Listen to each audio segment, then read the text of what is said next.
Hello everybody, welcome to the channel. My name is JGOD. In today's video we're going to talk about pistols in Call of Duty Black Ops 4, and I'm going to go ahead and rank them from worst to best. And like I did in the video where I ranked the top 10 weapons in the game after the 1.17 update, as well as the video where I ranked all the SMGs from worst to best, I'm going to be providing best class setups for each of these pistols. And for anyone looking to improve, I'm going to go ahead and cap it off with a gameplay breakdown so you have a better idea on how to use pistols within Call of Duty Black Ops 4. So if you enjoy the video in any way or do find it helpful, please do me a favor and hit the like button. It does help the video so it can actually be seen by more people. So whether you're brand new to the channel or you're one of the 72% that keep watching my content but haven't yet subscribed, if you did hit that like button, please make sure you hit that subscribe button as well so you'll be able to find your way back to the channel along with that notification bell. And you can double check that by making sure you change that red subscribe button to gray. So in terms of ranking these weapons, it was actually pretty difficult because even though they're fairly easy to use if you know how to use them properly, they can be very challenging, especially with all the SMG buffs and the game generally having a longer time to kill. And the number 4 pistol on the list might actually surprise people. I'm going to actually go with the Cap 45, and the best class setup for the Cap 45 is going to be a reflex sight, rapid fire, FMJ, hybrid mags. Then you can see I'm running scavenger, gung ho, dead silent with a stim shot. If you drop reflex in one of the perks, you can end up running rapid fire 2, which is another great attachment. Or if you get lucky enough to get into one of those lobbies where no one is running body armor, you can go ahead and drop FMJ for rapid fire 2 as well. So the main reason I put the Cap 45 so low is because it's not really that great when you start comparing it to other weapons in the primary weapon category. It is basically a second-rate switchblade. It has less range, less damage, slower rate of fire, less ammo capacity, and to have a good class setup, it takes the same number of pick 10 slots. So if you have to choose between the Switchblade and the Cap 45, which are both DLC weapons, I'm going to choose the Switchblade 10 out of 10 unless I'm trying to do a video for you guys or some kind of challenge, and that's why the Cap 45 ranks number 4th on my list. And that's going to bring us to the 3rd ranked pistol in Call of Duty Black Ops 4, and that is going to be the Mozu Revolver. The best class setup for the Mozu Revolver is going to be the compact scope, speed loader, stabilizer, skull splitter, which is the operator mod, along with scavenger and gung ho. You can really run whatever gear you want. I happen to run ComSec device when I used it, but you really could use the stim shot, the acoustic sensor, doesn't really matter. And the main reason I put this one at number 3 on the list is because this one's more of a high skill pistol. What I mean by that is that it requires a lot of skill to use it because it is very unforgiving. You only get 6 shots because it's a revolver, and if you're running that skull splitter, you have to be very accurate to hit those headshots. And if you're missing those headshots, it's going to be 3 shots to kill, which basically means you can only kill 2 people if you're able to hit every single shot. But the huge benefit that puts this over the Cap 45 is that if you could be very accurate with it, you could take people out at infinite range. So regardless of how far someone's away, as long as you land a single headshot, it will insta-kill them. So that's going to go ahead and bring us to the number 2 ranked pistol on this list, and that is going to be the RK7. And the best class setup for the RK7 is going to be extended mags 1 and 2, along with rapid fire, grip, scavenger, gung ho, and then I'm running the ComSec device. But if you're not really feeling like you need the grip, you can go ahead and drop that for maybe an optic and another perk. So I actually hadn't really touched the RK7 after the buff, other than maybe a match here or there, just kind of messing around. But this time I was actually giving it a true shot to see how good this weapon is. And overall, I felt like it was very competitive,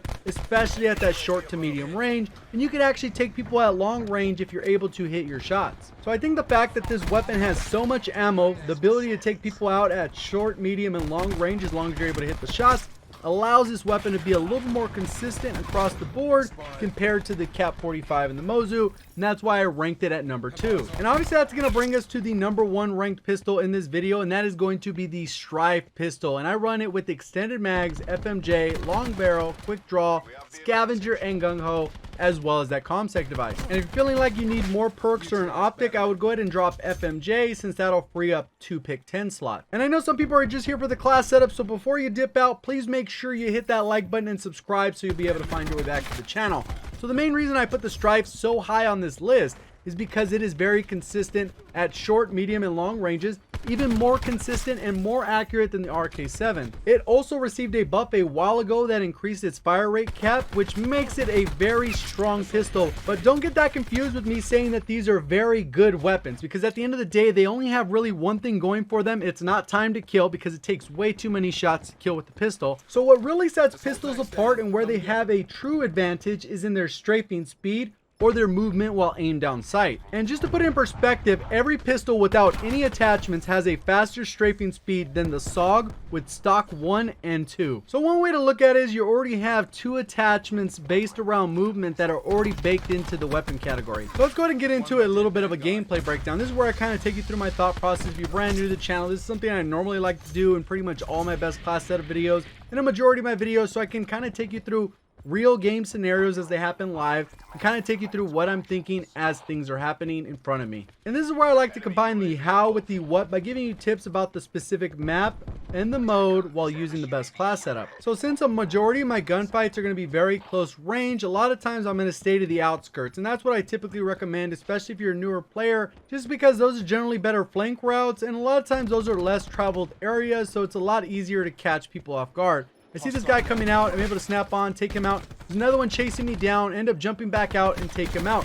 A lot of times you got to use that movement that I'm talking about, where you're jumping and strafing and getting into gunfights, and I've already got a sniper's nest right off the bat. And one other side note when it comes to kill confirmed is you generally want to run close range weapons so you can get those tags immediately, because you're getting 150 score. If you get the ammo bags, it's like 175 score. And on top of that, if your score streaks start going off, that's going to give you a ton of tag opportunities, where either you or your teammates are able to grab those tags essentially for free score. I was chasing after that tag, but I decided to cycle back around where my teammates are. I know that there's people up here, so I kind of peek out with my teammate, use that wall as cover. I only get hit once, and I'm able to recover some of that health.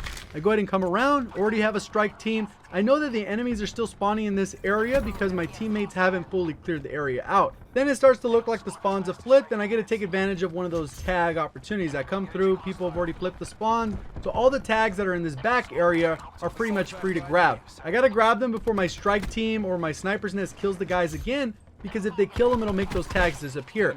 That guy was a little bit thirsty. I kind of baited him a little bit. I ran into the room. I knew he was coming from behind me, so as soon as I went in there, turned around, snapped on him, made it a nice clean kill. So this is the opposite outside of the map that I recommend sticking in. Maybe you peek the middle of the map really quick, but your overall goal should be to work that outside of the map. I thought I had a nice clean kill there. The guy ended up backing up. I can push towards my teammate. We did have a UAV pass. It looked like my teammate just got killed over there, so I'm seeing if anyone's going to be coming through. I can see the guy on the mini map. I'm just pre-aiming, waiting for him to come out, seeing if he's going to creep out, and end up taking him out pretty easily. Go ahead and grab that tag.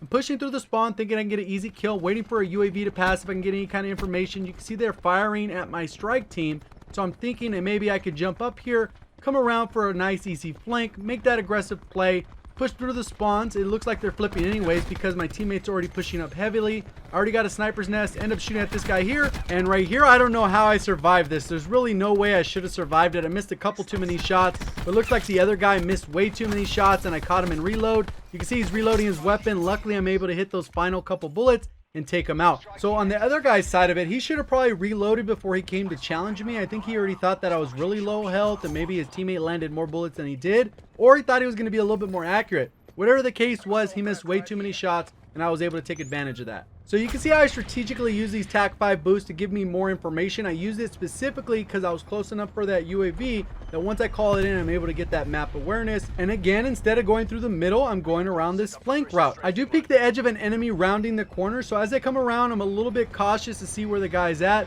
I push up, it looks like they're all upstairs, and I really got to be cautious because someone could be pre-aiming. That's why I kind of come out pre-aimed, centered on that doorway, seeing if I could take anyone out. And luckily, I'm able to take out all three. And that's the power of the flank route. Luckily, none of them had acoustic sensor. I probably would have been screwed. They would have known I was coming up the stairway pretty easily. Now I'm going around this left side. I can see what's going on in the mini map. Looks like there's going to be a guy creeping out this way. I saw him cycling around through the backside, and as he comes through, I'm pretty much pre-aimed, waiting for him. And a lot of times winning these engagements is about pre-aiming and predicting where enemies are going to be. And I actually got a comment on my last video about the GKS where someone said, hey, you could have done this with pretty much any weapon. And that's okay. I think for two different reasons that is actually true. First off being I'm trying to set a good example and demonstrate good behaviors. So a lot of times when I'm playing focus for a specific video, my main goal is for people who watch my video to actually see improvement. So I'm obviously going to demonstrate behaviors that I think will be repeatable for anyone watching the video. And the second part of that is I was actually using the GKS, which is one of the worst weapons in the game. And when you're using a lower tier weapon, you have to play as if it's the lowest tier weapon in the game. And that's because more often than not, somebody on the enemy team is using a better weapon than you. If I'm using a KN, I feel like I can ego challenge people. Same thing with the Vapor, the Rampart, the Auger DMR, the Switchblade. There's a lot of weapons that I feel like can ego challenge someone. Even if I'm one shot, I feel like maybe I could jump out and get this kill off. With the GKS, that's not one of them. I end up getting killed. The guy walks right past my teammate. Teammate doesn't fire a bullet. So that's just one of those unfortunate deaths that there's not really anything you can do about it. I went and watched it back a couple different times, seeing if that guy was actually on my screen. There was never an opportunity for me to know that a guy was there. Literally, my teammate is staring at that doorway, looking out the doorway, doesn't react, doesn't fire the weapon, literally doesn't do anything. And the guy runs right past my teammate and kills me. At least if the guy killed my teammate, it would give me an opportunity to turn around, probably still die, but at least I can snap on the guy, land a couple bullets, and maybe get that kill in. And sometimes when scenarios like that happen, it's just best not to overthink it, because at the end of the day, there's not really anything you can do in those scenarios. All you can do is focus on the scenarios that you do have control over. And when you start looking at those things, you got a ton of areas you can actually improve in. Ended up going 51-2, so not a bad match. Also, let me know down in the comment section below, did you agree with this list? And if you enjoyed the video in any way or thought it was helpful, please remember to hit the like button. And if this is your first time to the channel, or you keep coming back for more and haven't yet subscribed, you made it to this point in the video, go ahead and make sure you change that red subscribe button to gray and ring that bell so you'll get a notification every time a video goes live. I do appreciate all the support on the channel that you guys show on a daily basis. Thank you for watching, and as always, have a great day.